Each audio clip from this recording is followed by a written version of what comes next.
We've got a ton of important Arch Manning updates since our last video on the topic. Most importantly, I have several schools that you can cut off on your Manning commit list. We'll also have more updates on the potential favorites to land the #1 ranked quarterback in the 2023 class, as well as his brand new college visit schedule for the fall, and he's even hinted at when we should expect a decision. And one last thing to tease, there's been sort of a troubling development for Arch for this upcoming season, so be sure to stay tuned and we'll get through all of that right here. Arch was picked as one of 3 players in the 24/7 Sports early 5-star ratings for the 2023 class, and Rivals ranked him as the #1 overall prospect.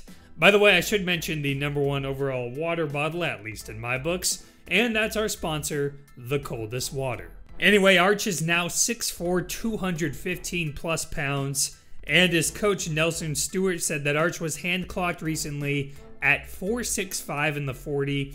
He benches 240 and cleans 250. They document quarterback lifting records, and those are already records. This past summer, Arch got some good tutoring from Uncle Peyton, who said, Arch demanded that I throw with him because he wanted to sort of see some of the things that we were doing. It had been the first time that I had thrown in 5 years, so we filmed it so we could study it.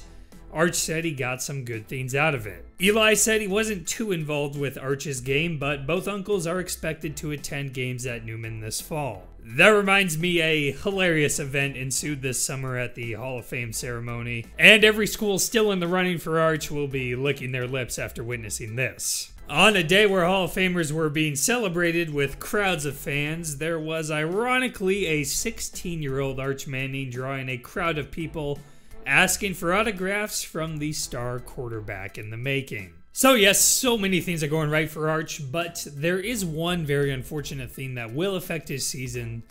Let's go over that right now.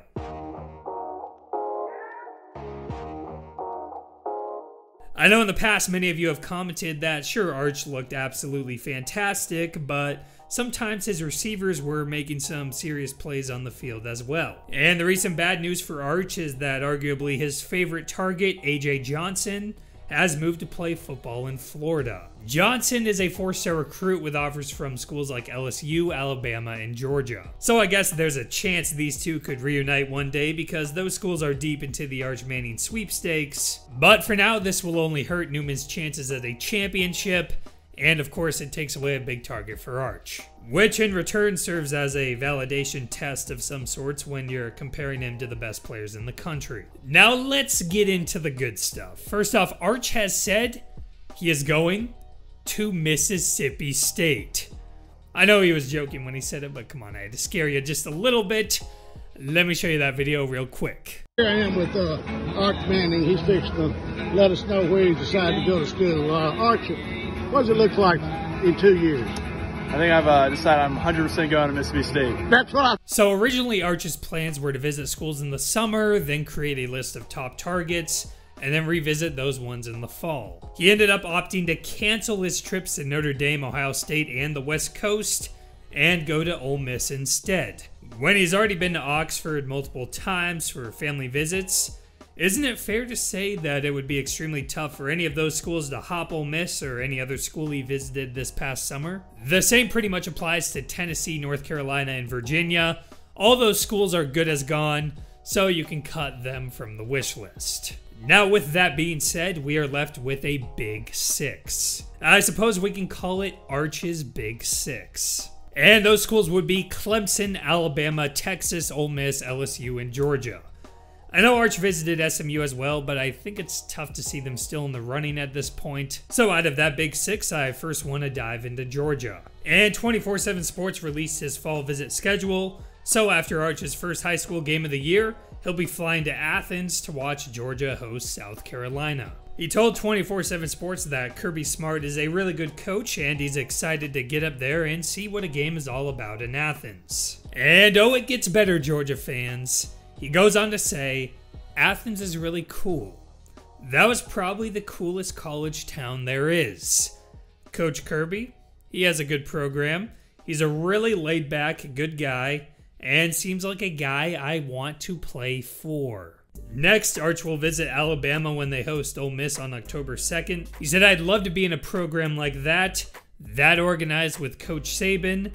That would be a dream come true." Of course, Alabama has looked great this year along with quarterback Bryce Young. Next, Arch will see Texas on October 16th as they take on Oklahoma State. He said players spoke highly of Coach Sarkisian and called the program up and coming. The Law & Orange future move to the SEC would probably help their chances with Arch, but dropping that early game to Arkansas, of course, would hurt their status as an up-and-coming program, like he said.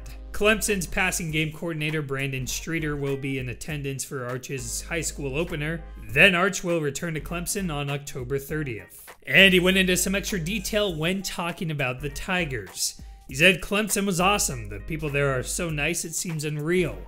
They're great. Coach Dabo, Sweeney, and Streeter, they're awesome.